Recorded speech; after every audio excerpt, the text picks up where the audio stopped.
All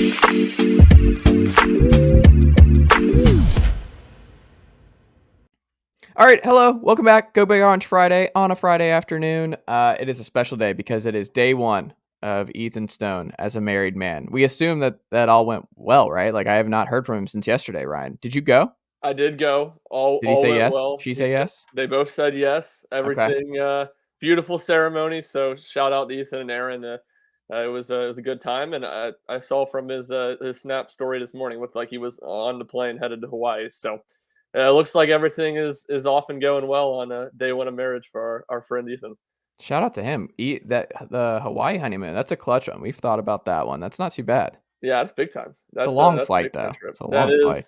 That's a long travel day. Yeah, I Mm-hmm. think it was. I don't know. It was before I woke up. It looked like 6 o'clock maybe when he was on that first plane, and I imagine he's still got a couple hours ahead of him on the travel for today. So, not a Well, fun day today. when you say woke up, you're an early riser and you're one of those people grinding pretty early on. So you were taking like your first power nap of the day at that point Yeah, when you saw it, because you started what 4:30. yeah. Or 3:45 first alarm, then 4. Got up, got a little workout in. Yeah, Hit the gym as I do.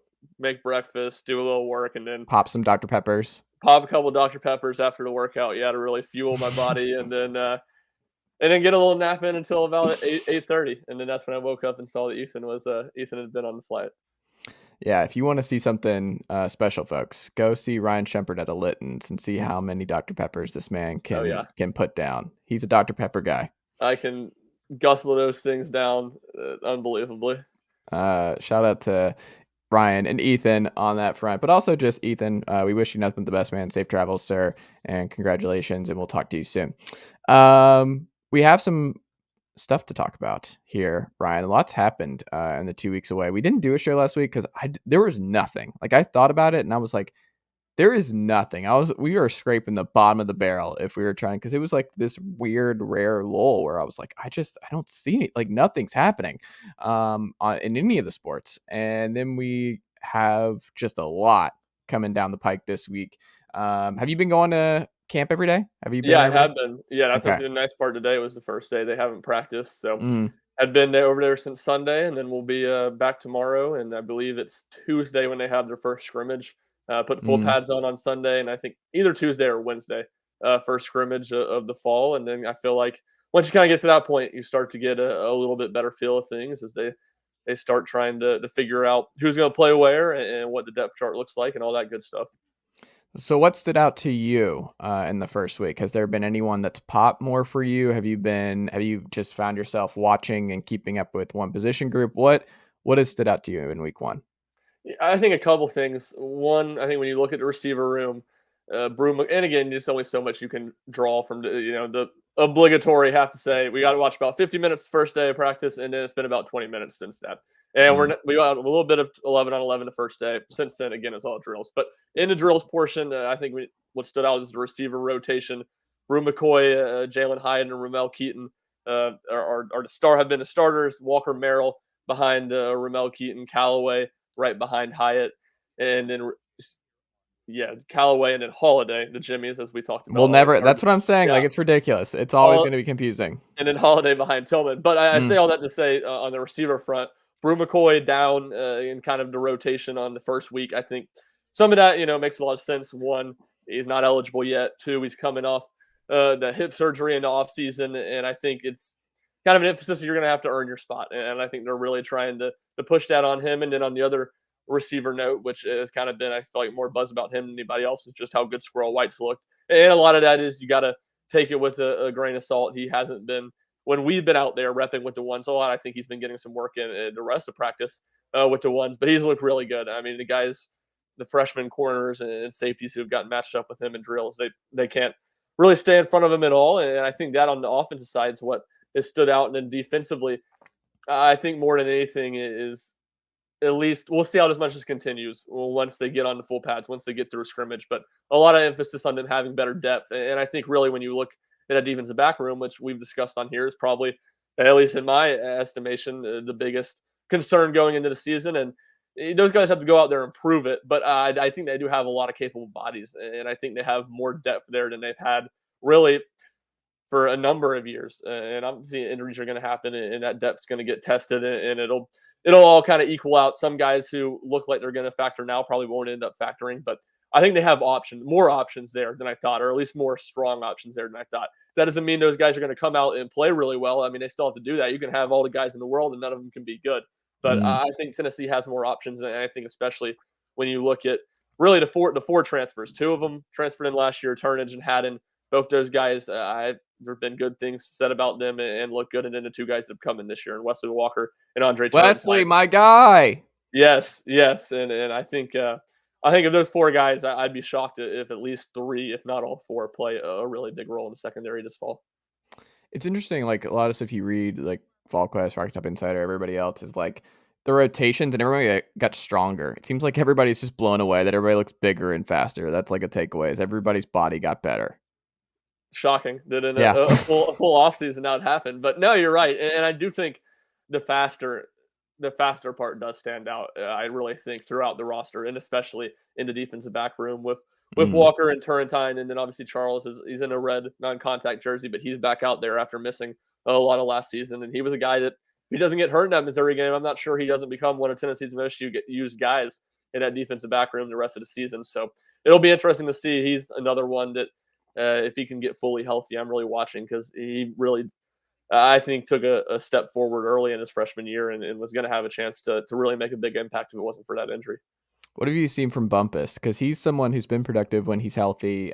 He seems healthy now. With the loss of Matthew Butler, I feel like a lot comes down to what he is this fall, right? And just being able to stay healthy. Well, I think one thing that stood out about him is that he's worked a little bit in both sessions, but he's really worked more on the outside in that strong side defensive end spot. When we've been able to watch, it's kind of been him and Dominique Bailey, the guy behind Tyler Barron. I don't think that was a surprise. We've talked about that, but they need to get Tyler Barron and Byron Young on the field more today. Barron's added weight this offseason. He moves to the strong side. And yeah, Bumpus has been, when we've been watching, he's been the number two behind him. And you're right. He's a guy that I feel like with the COVID eligibility rules, there's going to be so many of these guys like this, and I'm sure we'll Mm. get into it in a minute. With Lyn-J Dixon having 2 years of eligibility being the same way, it's like how is Latrell Bumphus still eligible to play college football? But you're right, he's a guy that's it's been effective, and I think when you look at that defensive line room as a whole, I think you have a lot of guys that can make an impact, can factor and can be solid. It's who can do what Matthew Butler did last year, and which is really what you're getting at with the question, and take that step forward and be a real difference maker in the inside. And I think Bumpus is one of those guys that certainly has that in him, and it'll be interesting to watch. And I think maybe the name I would throw out there for that spot right now is Amari Thomas. He looks really good, and I think he could be in for a breakout year. Yeah, I'm excited to see what happens. 2017 is when he was recruited. This man is just Lyn-J Dixon, which I think was 27, would have been 2017, maybe Mhm. 2018 recruiting class, a year younger. But the dude was committed to play for Butch Jones. He was a Butch Jones commit. Obviously goes to Clemson out of college, and now he is back at Tennessee after his prior commitment, I say once again, was to Butch Jones. That's insane. Also, we do need to talk about Lyn-J Dixon because he comes in the building over the weekend. I would love to know how many calls are going into the registrar office over the last couple of days. I want to know how this goes for like the late transfers and stuff like that. Where, I mean, hey, classes, Tennessee might benefit from this, where classes still don't start till literally like the 28th or whatever this year. You're done with that, Ryan. You're a I know. graduate. You don't have to worry about any of that. My last semester here in grad school, but I do wonder how that works. So they're like, hey, we need this guy in here. We're really thin on the margin. So whatever we got to do. And they're like, well, every class is full. And it's like, well, they're not because Lyn-J needs to be in some classes. So what do we got to do? We got to overload whatever the classes he needs. But I was listening to people talk about just around campus last month of just like, yeah, I can't get my kid into anything because it's full.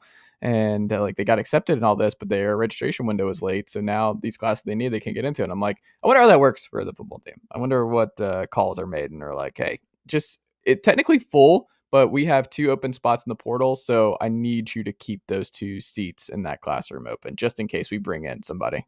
Yeah, someone tells me it's not a huge problem for the football program getting those guys into classes. And, it's funny you bring up the point of the late classes Mm, here in the fall and actually helping them because I think we talked about it at the time. I think how late the January or the winter session, spring yes. session, I guess what it called, started last year really hurt them. Isaiah Nayer, who knows if he would have been but he flipped to Texas after when classes would have normally started. Mm, And then obviously with basketball program, you play in a lot of games without students on campus in January, and then with the baseball program, they had to start practice a week later basically than they normally would have. So it's nice to see the late start maybe helping some things out on this end of it. After I couldn't hardly believe how did that. I think I said it at the time, but I can't imagine if Nick Saban didn't want classes starting late in January at Alabama. I'm sure they wouldn't be. And when it hurts the football program, that usually makes things change pretty quickly. So it'll be interesting to see going forward. So what do you actually expect out of him? Because he was a good player early on in his Clemson days. Bounced around. He was had a cup of coffee in Morgantown. Not really sure what happened there, and why maybe it's just the Graham Harrell offense where it's like, okay, this is going to be very, very pass, and this is just not where I need to be. And Tennessee, like for whatever reason, like there's this a lot of people misconstrue the Heupel offense where it's air raid, and it's like that's not how this offense works at all. And I mean, just watch the tape of Tion Evans this past year, where it's like you can thrive in this offense as a running back. And I wonder, because people are like, oh, it's Jabari Small. I'm like, I think all 4 or 5 of these guys are going to play. Like, I just don't see a way where Dylan Sampson doesn't play some. I don't see a way where like injuries are going to be a part of this. Jabari Small is not playing 12 healthy games. That's not a thing. That's not going to happen. And they're going to have to get production out of their freshmen. And I think Lyn-J has the most upside because he was a highly regarded prospect, 4-star years ago back in the Reagan administration. And he is, he's interesting. He's shifty. He's a different kind of back than what Tennessee actually has in the roster right now, right?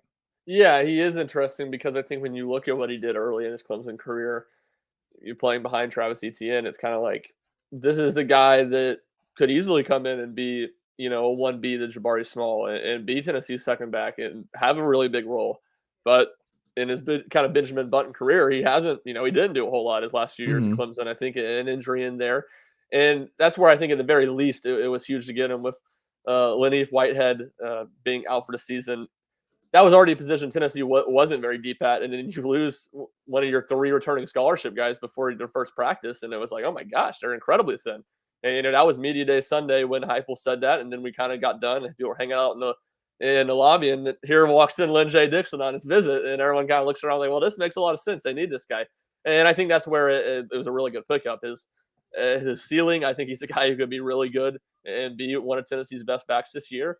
And at his worst, it's just another body that Tennessee really needs. And I think now, I don't necessarily disagree with what you said about Justin Williams-Thomas and Dylan Sampson. Those guys are going to play, but I think it's hard to ask both of those guys to be ready to carry a sizable load. And I think when you just what you said about Jabari Small and his injuries, if you didn't have Lyn-J Dixon, I think both those guys they need to be ready to play a lot, because if anybody goes down, their number's gonna be called. I think now when you add a Lyn-J Dixon, if both those guys meet the opportunity, I think both those guys will play. But at the same time, I think now you only need one of those guys to really be able to step up and be able to play a lot of snaps as a freshman. And then the other one, I don't think there's a whole lot of separation in those guys, at least from what I've seen early on. And I think at that point, one of them can be in a little bit more of a spot role, and then one of them is in a bigger role. And I think it just takes pressure off of both of those guys adding Dixon.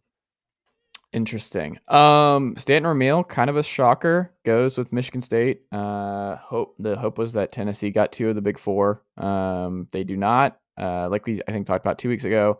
Still would not rule out Lucas Simmons, especially with how Florida State season might go. And I think they're gonna keep going after Lucas, and we'll see what happens on that front over the next couple of months. But I don't know, how big of a whiff is it that Stanton Ramil picks Michigan State, one of the highest rated offensive tackles that Michigan State I think's ever actually had going into East Lansing. What was that a surprise for you, and how does Tennessee rebound? No, I mean, I don't think it was maybe a small surprise, not a big one. I mean, I kind of viewed it as for Ramil, Tennessee and Michigan State being kind of neck and neck for a while. But I do think it's a big miss, and it's just what you said at the beginning. The 4 offensive linemen with Francis, Mm. Simmons, obviously to get Sham from down in Georgia, and then Ramil. You needed to get 2 of those guys, and you were only able to get one. I think you're right. I think Tennessee stays hard on Simmons, and I think it's a lot of kind of evaluation now. I wouldn't be surprised if this is one of those situations where those were very clearly the 4 guys they were going after at offensive tackle. I Mm. wouldn't be surprised if this is a situation where they kind of take a step back and they say, all right, let's look at some early senior season tape from some other guys, see who we like. while continuing to pursue Simmons. And I do think it's a big loss, and I do think in a year where Alabama just has unbelievable talent in that state this season, and Auburn is unbelievably down, and Alabama isn't going to take all those guys. I think it's disappointing that you see Michigan State come in and go into Birmingham, get a kid from Thompson that Tennessee really wanted, and Penn State go into Alabama and get a defensive lineman that Tennessee, Tamarian McDonald, the top 100 rated defensive lineman that Tennessee really wanted. I think that's the type of stuff that is really disappointing, because there was an opportunity for those guys, and you weren't competing against Alabama for them. You were competing against Auburn, but Auburn's down right now. You weren't competing against Georgia for those guys. Those are the guys that those are the battles that Tennessee needs to get in there and win in a year where the state of Alabama is just overflowing in talent. And in most of those years, especially when Auburn is like it normally is, going down and getting any of the top 10 players in the state of Alabama is an incredibly difficult task. But in a year like this, I think there was real opportunity. And for Tennessee to lose a couple of those battles, I do think really stings. Yeah, I'm curious. Is there a name in the portal that makes sense that's out there that they might bring in? I don't think so right now, at least not that I've seen. But I think there's going to be, there's going to be names in the portal, and I think that's a really good point by you, because I would be shocked if that's something that doesn't end up happening. That Tennessee doesn't look to add one, if not two, bodies in the transfer portal tackle next season or next offseason, just as they did this offseason, bringing Gerald Mincey in. I also wonder. I mean, I don't know. We'll see. I do wonder if we get to the point where if the offensive line does struggle and they have to move Darnell Wright back to left tackle, because whoever they end up picking, whether it's Crawford, Davis, or Mincey, they all don't pan out and they have to figure it out on the fly. If we're in that position, I wonder if there's some heat on LRB going into next offseason. I wonder if there is some pressure there to look, man, you got to close some of these. Like, this is part of it. And if they don't develop, and I mean, Cooper wasn't his guy. Obviously, Darnell Wright wasn't his guy. Like, Sham's a big win, but you still got to recruit. And you've got to recruit at the offensive line, because, I mean, like you said, we've talked about, there was a point with the Pruitt era where it's like 5 stars all across this offensive line. Tennessee can do that, and the offensive line is just too critical to whiff on a lot of these big names. So I think there's going to be some pressure on LRB it's August 5th through the next 4 to 5 months, I think. I think you're 100% right. To me, I think you hit it dead on the money. When you look at, obviously, there's a lot of continuity on the staff, and I think Heupel wants to keep that. But when you look at guys that could potentially be on shaky ground, I think LRB is probably the first guy that comes up, just because of the way they've struggled to recruit offensive tackles and missing a number of top guys in this class. And I think that'll be interesting, because LRB and Heupel are really good friends, and LRB has been with Heupel a lot of steps along the way. And I think that's one of those decisions that could end up being, a really tough one for Heupel to make. But we'll see what happens. And then the one other thing I would say on that, and this isn't even to excuse LRB, because look, the top guys they were going after were all 4 stars, so obviously that's who they wanted. But I will always say, you brought back a few years ago under Pruitt, that 4 5 stars and then 1 4-star, or maybe even it was all 5 stars on that offensive line. I don't think that matters as much at offensive line as it does other positions, just because it's so hard to project. A lot of these rankings, it's not like basketball where you're seeing the best players play each other in AAU. A lot of these kids aren't playing kids their size at the high school level. And then at the camps, they're not in full pads. So to me, it's really hard to draw in, especially the tackles spot's different, which, makes sense when we're talking about the guys, the big time recruits Tennessee's whiffed on at tackle. But the interior guys, especially, you can find, I think, good interior guys anywhere. I mean, look at Javonte Spraggins, was a low 3-star recruit, and he's been a good one for him. Cooper Mays, I think, was a teetering 3-4 star, and now he's an all SEC lineman. And you look at, Jackson Lampley, and that doesn't mean he can't help him out down the road, but he was a pretty high 4-star recruit, and he hasn't found the field yet. So when you look at the interior guys, I think you can find a lot of different guys to help out there. But you're right, it's going to be interesting to see what happens to LRB in the long term. We shall see.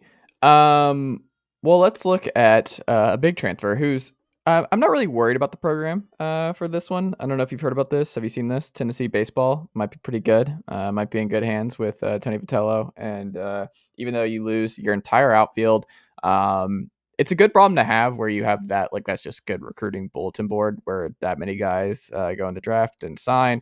There was one story, though, about that was not great, which was Cam Sewell. And folks were wondering what he was going to do, because the rotation's pretty much done. Like, we know who the big 3 will be on the weekend.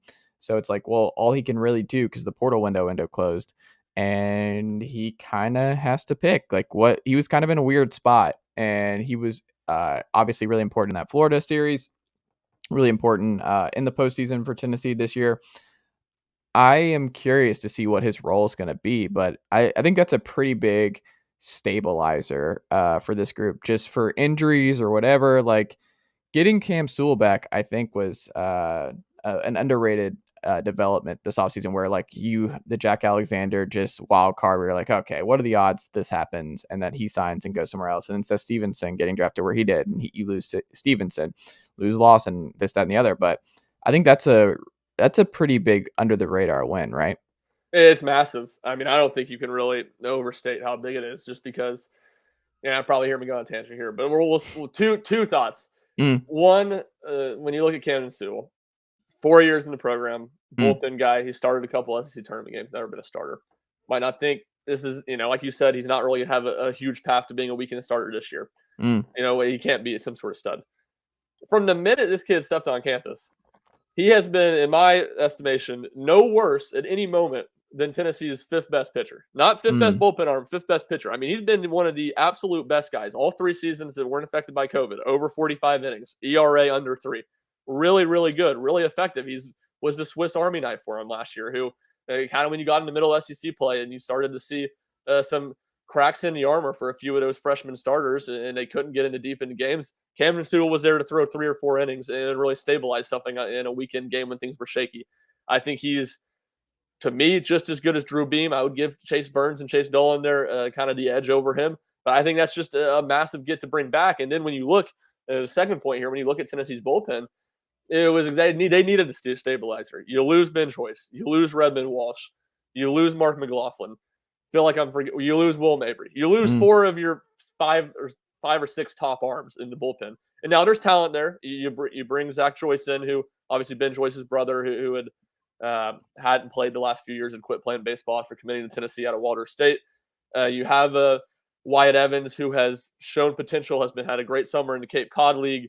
You have Xander Seacrest, who's shown potential as a midweek starter. You have options. You have guys. Obviously, you have Kirby Cannell's kind of the one guy back. But you still haven't. There's still a lot of question marks there. Even though mm. you feel good about those guys, not a lot of those guys have gone out and proved that they could be really good SEC relievers. Now you're bringing a guy who threw more innings for you than anybody out of the bullpen last year, 50 innings in Camden Sewell, and is the complete Swiss Army knife. He can close. He can come in for long middle relief outings. I think it's just a massive, massive get for Tennessee. And to me, just as tough, maybe as losing Reggie Crawford was, and how, not that that was a huge surprise, but if he would have come back, he'd have probably been a top 5 draft pick.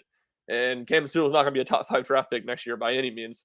But I think that's Camden Sewell coming back is maybe not quite as big as getting Reggie Crawford would have been, but to me, it's right up there, kind of neck and neck. I think it's just huge. He also like took a full-time job. He did. Ben McKee had a really good piece on VolQuest about this, but he was ready to like just walk away from baseball together. So I think it's a pretty big thing for all the reasons that you just laid out here, to get him back and talk him out of it and just be like, hey man, those COVID extra years, they giveth and they taketh away on a multitude of fronts. Also, Griffin Merritt commits. He transfers from Cincinnati as a grad transfer, not just a transfer. And I think he led the AAC in homers last year, right? If Yep. I remember correctly. And you had a really good write-up about him in Rocky Top Insider. But he is someone that you like, just another big win you needed to fill this outfield, because that's the thing. It's like Tennessee has talent to fill the Jordan Beck, Steph Stevenson, Drew Gilbert spots, but you would like to have it not just be unproven guys out there. You would like to have at least one name that you're like, all right, I know what I have here, and to take some of the pressure off whoever it is out in the outfield for next year, whether it's Christian Moore, whoever, like Jared Dickey, we thought might be out there, but Jared Dickey, it looks like is going to be behind the plate with Jack Alexander going to the pros. Like, I am very curious to see what his upside though is, because there's a lot of incoming like third base spot, shortstop, and outfield now. Big time transfers for very different skill sets, and just you're bringing a lot of folks together because it's different. Like this is going to be a different look with not a lot of new faces that have all proven it at different stops, but that's not kind of what happened here the last couple of years in Tennessee, where we saw Jordan, like that photo of Drew Gilbert when he's first on campus, and how much his body and just his whole look changed over the course of his time in Knoxville. Like those guys all grew up basically together on this roster, and this team next year is like, it's going to be a lot of new guys who were there for a very short amount of time, that we just hope the chemistry works the same, because the chemistry was like maybe the most underrated part of this group this past year, is they all fought together, got better together, pushed each other. And now with this group, it's interesting. It's a high collection of talent, but I'm very interested to see how it works out. But what are the Vols getting in Griffin? Yeah, I'll go with finish off kind of your thought. And more than even just chemistry, and these two words probably are synonyms to some people, but to me, it's like the culture of how Mm, the expectations in that room. And now you don't, not only are you bringing in a lot of transfers, you don't have a lot of those main returning guys, main mm, leaders back. And you look at, who are the best players returning on this team? It's Chase Dollander, it's Chase Burns, Drew Beam, and now Camden Sewell you can throw in there too. But it's like Chase Burns and Drew Beam, those guys were freshmen last year. mm, It's not easy to step in as a sophomore and be a huge leader. So I think you're right. I think that's going to be a huge point and something worth watching in the fall. But going to Merritt, I think you also hit the nail on the head. And I've said this a handful of times.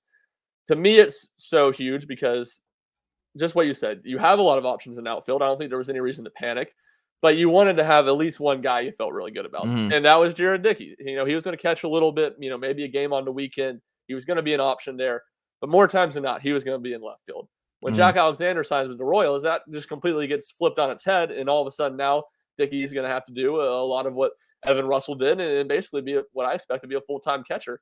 And mm, granted, Dickey's going to have a year of head start on Russell because he kind of was going through and doing the same thing with him last year as a utility man and working a lot at catcher. But with him having to play catcher, that leaves 3 spots open in the outfield. And that leaves, all other 8 spots on the field, position spots on the field open, and new starters. And maybe not open because I think some of the transfers have those jobs locked down pretty good. But to bring Merritt in and to bring a guy that you say, all right, he's going to be your starting left fielder, you feel really good about that. AAC rating player of the year. I think that's huge. And then you look at, like I said, Tennessee has plenty of bodies. You bring back Christian Scott, you bring back Kyle Booker. Maybe Logan Chambers is a guy that can kind of have a Jarrell Ortega situation where he comes out of JUCO, has a lot of expectations, was really good in his first fall, and then struggles and doesn't play much. That's exactly what happened to Jarrell Ortega. He comes back next year, one of the best players on the team. Logan Chambers can maybe be a guy like that too. And then you have the newcomers, Colby Backus from Walters State. And then I think I've said it on here before too. 2 of Tennessee's top 4 or 5 signees are outfield guys. Reese mm. Chapman from out in Colorado, who was the MVP of the high school All-Star game at the MLB All-Star game last year when it was out in Colorado. And then Alex Stanwich, who is from Illinois, and was a guy Tennessee was worried about in the draft a little bit, who didn't get selected. So I think you have plenty of bodies there. You have plenty of options, which you had before. But I think you feel a lot better when all of a sudden you only have to fill 2 spots in the outfield instead of all 3. Yeah, and it just won't be like a rebuilding year. Like this is more of a retooling, where it was going to be a rebuilding situation if they were not able to get the Zanes and Griffiths of the world. Like I think you were looking at like a lot of talent, just really young, and you were in for a potentially rough in terms of Tennessee baseball to what we've come to know the last couple of years. But I think they'll be able to avoid that and be one of the better teams and still be in that top 4 range in the SEC next year. Yeah, oh, yeah, I think so. I think maybe I'm too high on them, but I think LSU won in the SEC, Tennessee too, and Mm, I think Arkansas probably a close 3. But well, when I look at it, I think you look at the SEC East. Vanderbilt's been, I always expect Vanderbilt to bounce back, but they've been decimated pretty badly by both the portal and the draft mm. this offseason. And, obviously South Carolina is still down. Florida has talent, which they have had much of the last few years, and they haven't really been able to put it all together. So to me, I see Tennessee as a clear-cut favorite in the SEC East, and I think they're going to be able to compete for the SEC once again. There you go. All right. Well, we end with this.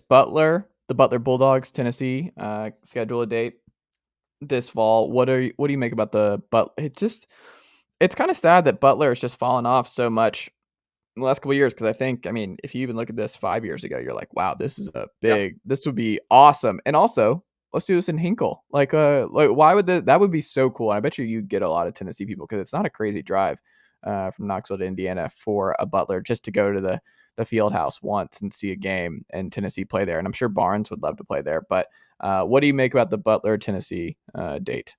Yeah, well, actually, Tennessee played a home and home with Butler back a Yeah. couple years ago, and I think Mm, maybe the game in Hinkle was Barnes' first year. And you're right, mm, it seems like just the resources Butler has is, and now in the Big East, they're really lacking behind, and that's a tough mm, job. And I want to say they've missed the NCAA tournament 4 straight years, and before that, they'd made it. I think like 10 of the previous 13 years. Like it is kind of sad what's happened to that program, but it'll be interesting. Thad Matta back at his alma mater, where he mm. really started his head coaching career back over 20 years ago now. That'll be really interesting. I think this is the game, this year that I'd be pretty shocked if Tennessee doesn't take care of down in the Bahamas. And then I think that sets up for what I feel like Tennessee got a pretty good draw in that whole bad boy mowers battle for Atlantis tournament, where they'll Mm. get either USC or BYU in the second game. I would think USC would probably be the favorite coming into the season. And then on the other side, you have Kansas, you have Wisconsin, North Carolina State, and I think Dayton is that last team. So really good field. I think Tennessee got a good draw where I think clearly Kansas is the crop of the tournament, and then Wisconsin and Tennessee are kind of clearly the 2 and 3 in some order. Tennessee, the tournament, I guess organizers view Tennessee as the 2. They put them on the opposite side of Kansas, and I think Butler is a good tune-up game, and then I think USC or BYU will be a really good challenge. But I think Tennessee here 3 months out before I've watched Tennessee practice for a second this year. I think Tennessee will take care of both those games and maybe get a matchup with Kansas in that championship. There you go. There you go. Ryan Schumpert, what can the good folks check out from you at Rocky Top Insider this weekend? Yeah, so plenty of football stuff all week. Practice observations. We'll have those both on Saturday and Sunday as the team gets back on the field. Kind of Camden Sewell had a write up on that, explaining that whole situation, which it's going to be an interesting year for him. He's working 40 hours a week, like you kind of noted. He's going to grad school. He's playing baseball. That's an interesting situation, and man, it shows the struggles that these college baseball coaches have, where kid graduates, can't get the Hope Scholarship anymore, and he's got to take a full-time job basically to try to help pay for some college. So stuff on that, stuff on Griffin Merritt as well. Plenty of a full recap of the MLB draft and kind of what Tennessee's roster is looking like going into the fall. So plenty of stuff on football, plenty of stuff on baseball, and then as basketball thing gets rolling into the fall, we'll have plenty of stuff on that as well. There you go. Ryan Schumpert, always a pleasure, and I will talk to you next week. Sounds great.